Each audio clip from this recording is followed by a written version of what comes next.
Hey there, welcome to my channel. Today we're going to answer a very important question. Why does gravity pull? And no, I don't mean why do objects fall to the ground when they're dropped. We know that because of Newton's first law of motion, every object in a state of motion will stay in that state of motion unless an external force acts upon it.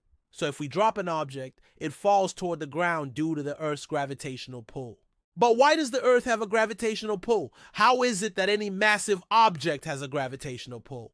What is this mysterious force? So let's go back to Newton's time. Let's say we have two objects, M1 and M2. M1 represents the Earth and M2 represents some random object. Now let's put these two objects close to each other. Since the Earth is much more massive than any other object, M1, M2.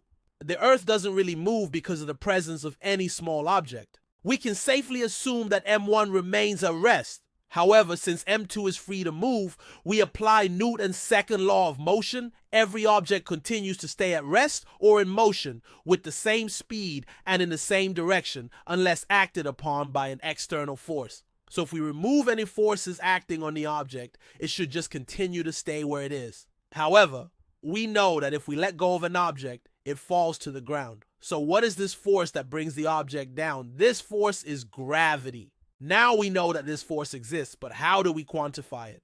Newton was the first to come up with a formula for calculating the force of gravity between two objects. The force of gravity is directly proportional to the product of the masses of the two objects and inversely proportional to the square of the distance between their centers. Mathematically, it is written as F G m1 times m2, or r squared, where F is the force of gravity. G is the gravitational constant m1, and m2 are the masses of the two objects, and r is the distance between their centers. If we take the case of the Earth and some random object, the force of gravity between them is F dash and G.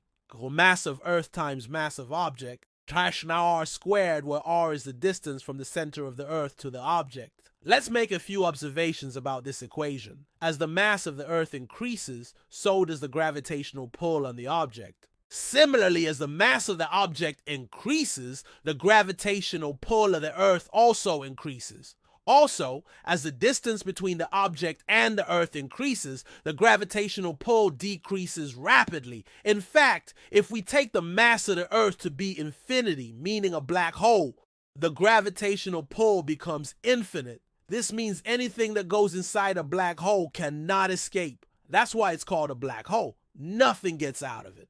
It has an event horizon. Anything that crosses this horizon cannot escape, not even light. Now, when we talk about the gravitational field of an object, it's the space around the object in which another object experiences a gravitational pull. We can plot lines of force to represent the gravitational field of an object.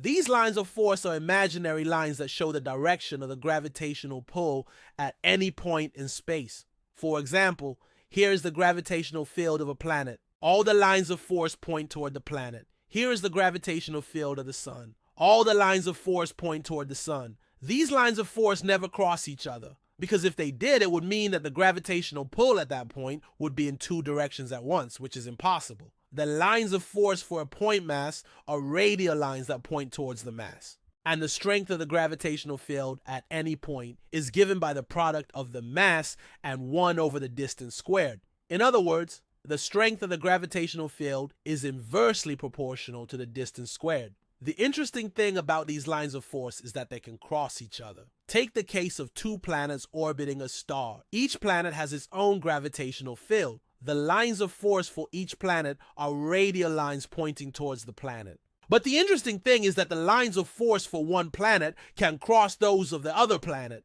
This happens because the gravitational pull of a planet depends only on the mass of the planet and the distance between the two objects. It does not depend on the mass of the other planet. In other words, the gravitational pull of one planet on another planet is independent of the gravitational pull of the second planet on the first planet. Otherwise, we wouldn't be able to have satellites orbiting the Earth. If the gravitational pull of the satellite depended on the gravitational pull of the Earth on the satellite, then the Earth would not be able to hold the satellite up in orbit. Here's something else that you might find interesting. The gravitational field of a spherical shell is the same as if all the mass of the shell were concentrated at its center. This means that if you were inside a hollow sphere, you would feel the gravitational pull as if you were at the center of the sphere, regardless of where you are on the surface. This is known as the equivalence principle of general relativity. It says that the gravitational field of a static spherically symmetric distribution of mass is completely described by the mass and radius of the distribution. This means that if we dig a tunnel through the center of the Earth and release an object inside the tunnel, it will simply oscillate back and forth between the two sides of the Earth without ever falling to the center. This is because the gravitational pull of the Earth on the object is exactly balanced by the centrifugal force of the Earth's rotation. Now, let's see what happens if we replace the Earth with a black hole of the same mass.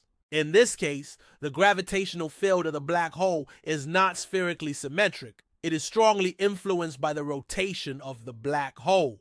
This means that if we dig a tunnel through the center of the black hole and release an object inside the tunnel, the object will spiral into the black hole and never escape. This is because the gravitational pull of the black hole on the object is stronger on one side of the black hole than on the other side. This difference in gravitational pull causes the object to accelerate and spiral into the black hole.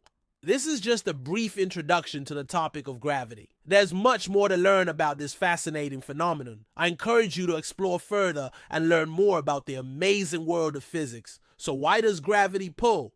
Because of the mass of the object. If an object has mass, it has a gravitational pull. The more massive the object, the stronger the gravitational pull. And remember, everything with mass has a gravitational pull, not just planets and stars. You have a gravitational pull too.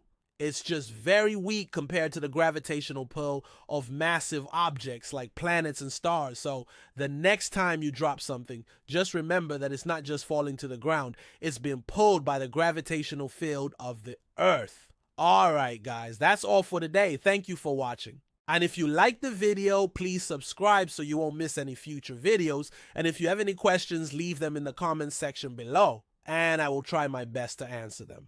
All right, thanks for watching, and I'll see you next time.